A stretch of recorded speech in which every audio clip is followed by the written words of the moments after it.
Hello everyone and welcome back to episode 6 of Cameos. So far, we've handled up to 50 people in the previously handled episodes. However, fear not, the amount of people I actually met and became sort of friends with doesn't end here. There's plenty more to come, so without any more stalling, let's get to the rest of this episode. Number 1. Sasha. Sasha is one of my friends that in the beginning, just like many others in this series, started out being more of a person I never really noticed. She definitely was everywhere, or at a lot of places, along with all the other people, but for the longest time, never communicated much. She was pretty quiet and never really tried to be part of the videos while all her friends did, so she in the beginning never really stood out to me. I met Sasha at Ironbrownie 2015. At the time, she was walking with several people including Fleur and Maxime. After that, I had seen Sasha plenty more. At the end of Tomo Fair 2015, took some photos of some people, and she was one of these people. We aside from that, didn't really talk at all, but as in previous episodes mentioned, I created a squad with people from conventions, and since I wanted everyone to add some fun people, they eventually added Sasha to the group. I gotta say, in the beginning, even with her in the group, I never really knew her on a personal level. Even though we had sleepovers, group meetings, and became pretty close as a group, I still couldn't say I knew Sasha personally. This changed in the winter of 2016, when it appeared that I had moved to South Holland and Sasha happened to head the same direction I did after a convention. We soon found out that she lived about 15 minutes away from me, and I was one of the only people from the squad that lived that close. When this was discovered, we started actually hanging out. She came to my house every week so we could marathon all the new anime from fall 2016. This continued on and transitioned into 2017. We got pretty close and made a lot of fun memories. Went to a lot of places, I met her parents and siblings, and it was very eventful actually. This went on for about half a year or maybe, and honestly it was a great time. Right now, we're still friends, but both went our separate ways. We don't hang out as often anymore, and even though we were close, we never did much chatting online to begin with. So, with that being said, we now kind of went back to where it all started.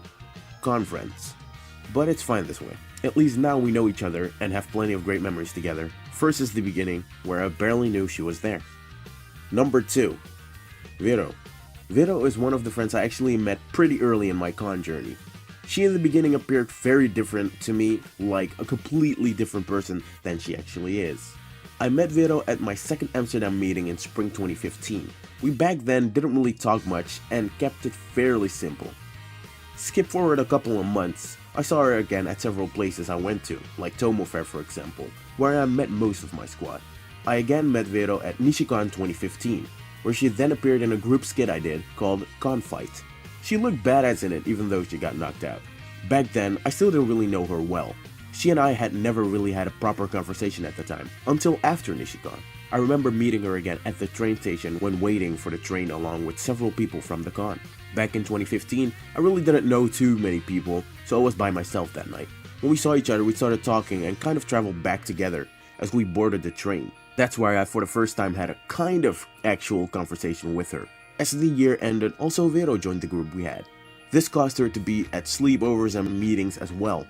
Since Wero was friends with a lot of people inside of my group already, I started seeing Wero a lot in 2016. She made a lot more cameos, always looking like some sort of sexual predator, and yeah, she's an interesting human being to say the least. Wero has this kind of weird personality trait in which she always appears somewhat calm and normal, but ends up being pretty hyper and crazy. She's definitely one of the type of friends that always likes to flirt. It's hilarious really. Anyways, Wero is a pretty cool girl and we don't really chat anymore. Not that we did that for long necessarily, but I guess nowadays I either run into her outside in my free time, or she's just at a birthday party, being her as always. Either way, she's still a really fun person. Number 3. Elke. Elke is a friend I met somewhere, sometime, and I have about no idea where that was. Thinking back, it must have been somewhere in 2015, since the people she hangs out with most were mostly present at either Ironbrownie 2015 or Tomo Fair 2015. Elke is a very friendly and cheerful girl that has been appearing more and more in my con journey. I remember at first she more or less seemed kind of quiet and not as much a foreground type of person, so to say. Then I met her again at Fleur's sleepover, and I think that may have been the first time she and I actually had a conversation. This was somewhere in summer of 2016. After that, I've been seeing her at plenty of cons, and she gradually appeared more and more on camera, which is really fun to me. Not only that, but she now that I know her also seems a lot more odd than I remember her being. But anyways, she's a really energetic, fun presence to be around, and she never really bores me when she's part of the gang. I think Elka also was a major fun factor at the most recent Abonai 2017. It just happened a lot more that I at one point had nothing to do, and same for her. So we just started hanging out, fun times, and it never gets old. Elka, if you're watching this, I think you're really funny, and I think it'd be really entertaining to see you act in some of my skits sometime. Anyways, all in all, this is a very nice friend. Also, before I forget it, she's a mom friend. I had to mention that. Sorry, I forgot that for a second. But yes, she is a great mom friend. If you're at a convention, she always provides you with food and drinks, and it's really great. So thank you for that. That's awesome. Number 4, Harold. Harold is one of my friends in this community that has been around for a long time. He only recently, or not for that long yet, has been blending with a lot of newer, more recent contacts. Harold is one of them OG con friends. Harold is a friend I met during the Amsterdam cosplay meeting back in spring 2015. Back then, we talked quite some from what I remember. He stood out to me because he was sitting pretty close to me when we were sitting in the park having a sort of picnic vibe going on. And it also stood out to me how he had a really good taste in music, since he was often the one blasting music with his speakers. Harold ever since has been appearing more and more, and what I like is that you at first don't notice him too fast, but still he's a person you can blend with everyone. A lot of people that know him might not even notice that he's been around in my vlogs for this amount of time, but hey, that's what this series is for, right? I in 2015 ran into him quite some times, and he started to kind of blend in with several of my friends starting Tomo Fair 2015 when he introduced himself to Chanel and the others that day. Then in 2016, I started seeing him more and more. We didn't always hang out for a long time necessarily, but he was part of a lot of adventures. I saw this guy at plenty of events and places, birthday parties to meetings to conventions. He's there alright. I don't think my friends or squad knew him at all times, but they didn't really mind to ask either. He was just there, and it worked out fine, from what I saw. Eventually, I remember Callista telling me that she met up with Harold at Dutch Comic Con 2017, and they hung out for the entire day pretty much. I was a bit surprised hearing that, considering I was nowhere near the con, but it was nice to hear that he got to know my closest friends better. Harold is just a person that appears everywhere, and I'm sure he will continue to do so. It's time that you also begin to appear in some bigger projects of mine. I'm sure we could make some really cool stuff. Number 5. Maria. Maria is one of the friends I met at Tomo Fair 2015. As I remember, Maria was friends with pretty much all of the people I got to know that day, but for some reason she was never really added to any of my squads or groups. Anyways, Maria and I met at Tomo Fair when I was scouting people to shoot something in the woods. I wasn't sure yet what I was gonna be filming, but eventually we decided it was gonna be a stupid trailer called Senpai Notice Me 2015. Maria was one of the several people that decided to participate, not knowing whatever we were gonna be making. She back then didn't really stand out to me since she and I didn't really talk much. She was just there and I knew my friends knew her, but that was basically it. After that, I also hadn't seen Maria in a long time. It wasn't until I think Abonai 2016 that I actually saw her again. However, in the meantime we did have several random conversations online, and we did chat sometimes so now and then. I saw Maria again at 2016 Tomo Fair, where she decided to help me write down some crazy ideas for upcoming skits I could shoot at Tomo Fair. Sadly, we didn't really find the time to shoot anything from the list that she and I made. We had about 10 to 15 ideas that we could work with, but it never really came to be. Instead, I shot the Forest Weebu out of luck and help with people around me at the time. I recall her having to leave early that day too, so we ended up getting nothing done, which was unfortunate. Still, I find her a pretty supportive friend when it comes to cheering me on and rooting for me in my overall production. And it's definitely the type of friend you kind of need sometimes, you know? Number 6. Jess. Jess is a friend I met at 2015 Tomo Fair. I remember looking for people to film with for Senpai Notice Me 2015. Jess was one of the people being pretty hyped for the idea and really wanting to act in it. Unfortunately, when we got to filming it, Jess had to leave early and couldn't be in it anymore. We were pretty sad about it, but there wasn't much we could do about it either. Back then, I knew little to nothing about Jess, other than the fact that we just always ran into each other pretty much everywhere. Soon after we started following each other on social media, we never really talked much. I always did have some respect for Jess's makeup skills though. They're honestly amazing in my opinion and Jess always looks really cool in photos. Now I don't exactly know when we met each other again after Tomo Fair 2015, but I'm gonna guess it was TunaCon 2016 or somewhere beginning of 2016. Still, I recall having barely any conversation together. As the year progressed, we saw each other more and more. I remember running into each other right before AnimeCon in the train. That must have been the first time where we had one-on-one contact. We together went to the bus stop and waited for the rest of our friends to join us. Skip forward a year, I went to a friend's house at a sleepover, and Jess was there as well. It was actually really fun. We both were the only ones pulling a full all-nighter, and that's where we kind of finally started hanging out and conversing. I think we got to know each other a lot better since that night, and I really think that Jess is a really cool friend. Number 7. Joëll.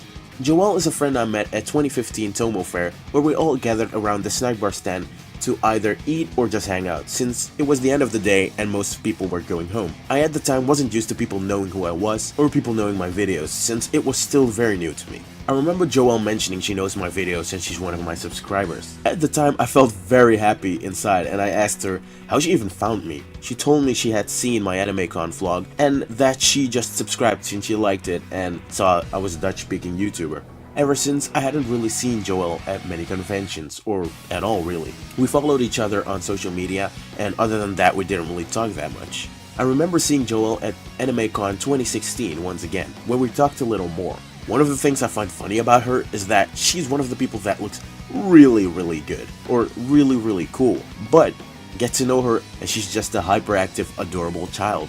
It's funny really. Skip forward a year, by now Joëll and I have had several conversations online just occasionally, so I got to know her a little better. I for the first time in about a year saw her at AnimeCon 2017 and she was all hyper that day. Kind of goofier than I expected her to be, but it was really adorable too. I may not see her often, but when I do get to see her, she's a really nice friend and she never fails to make it a fun moment. Number 8. Janinho. Janinho is one of the people I really respect in the community. I met this guy at 2015 Tomo Fair when Chanel started randomly talking to him and called him Kip-kun. Kip meaning chicken in Dutch. Him and Chanel talked about chicken a lot. It was pretty funny. I remember seeing him in 2015 at meeting after meeting after that. And all the meetings I've been to in 2016 as well. Or most of them. Skip forward, I remember him having sort of a food fest sleepover after Comic-Con 2016, and a lot of friends would be gathering at his house. Now, I already knew he was famous for his random food parties, but I never had a chance to go. So this time I was in on it, and I don't even remember how it went, but I was invited to join and come along. We had a really great night eating food and whatever. He's an amazing cook, by the way. When that ended, they all went to the con the next morning, and I went home since I had editing to do. Ever since, I've been seeing him everywhere really, and I feel like I've gotten to know him a lot better after that day. We finally had time to talk about things, and he really is a nice guy. I definitely still want to work on bigger projects with this guy, but whenever it'll happen, I'm not sure. But I know that eventually it will. Only time will tell, I guess. Number 9. Kelly, Ironbrownie. Kelly is someone I met in 2015 in my journey of meeting the people I today call my friends. She was friends with a lot of people I know, and she always hung around with them. Now, I cannot really say I know Kelly that well. I've never really had a proper conversation with her, so I'm not too sure what type of person she is when you get to know her. But she definitely used to be everywhere. There's an insane amount of cameos she made by now, since we just both happen to be at a lot of places. I've seen Kelly pretty much from meeting to convention, and honestly she appears pretty calm to me. She never stands out in behavior, so even though we met like a billion times, I still don't really have a clue what she's like as a person. Anyways, Ironbrownie is a great cosplayer in my opinion. In terms of appearance and cosplays, she definitely does stand out. Number 10. Gina. Gina is a friend I met in my journey going to cons. I believe Gina has been present from a pretty early point on, but I in the beginning stages did not quite notice her yet. Gina, just like many others, was friends with a lot of, well, my friends, which is how I came to meet her. By the time my squad was formed and several people decided to add someone end of 2015, Gina was also thrown in the mix. I did not really know her, but I was fine with anyone joining back then, since it was still sort of an experiment to begin with. As time progressed, I definitely got to know Gina better, and I like her so much. She's really funny and nowadays stands out a lot more in vlogs. I think it took several sleepovers, meetings, and cons for me to get to know her better, and I'm happy I do. One of the funny things about Gina is actually that eventually she dabbed so much that I in my mind made her the main dabber. What does that even mean? Well, let me explain. Some of the people in my vlogs are given some sort of ability when they are entertaining. This ability is basically the ability to trigger a letterbox and color correction. They trigger the cinematic moments you often see appearing in my vlogs. Gina, on the other hand, is one of the people that just did that all the time. She had so many specific funny moments or funny dabs that I naturally started noticing that she triggered this cinematic mode a lot. She's a funny and caring individual, and even though we personally never really talk to each other, I find her a very fun person to be around, and I hope she in future projects would like to join as an actor of some sort, because I think that would be a great thing. But that's all I had for this episode. I hope you all liked this episode of Cameos. Be sure to share this video with as many people in the community as possible, or share it with people you saw in this video so they know I did an episode about them. Anyways, thanks for watching and till next episode.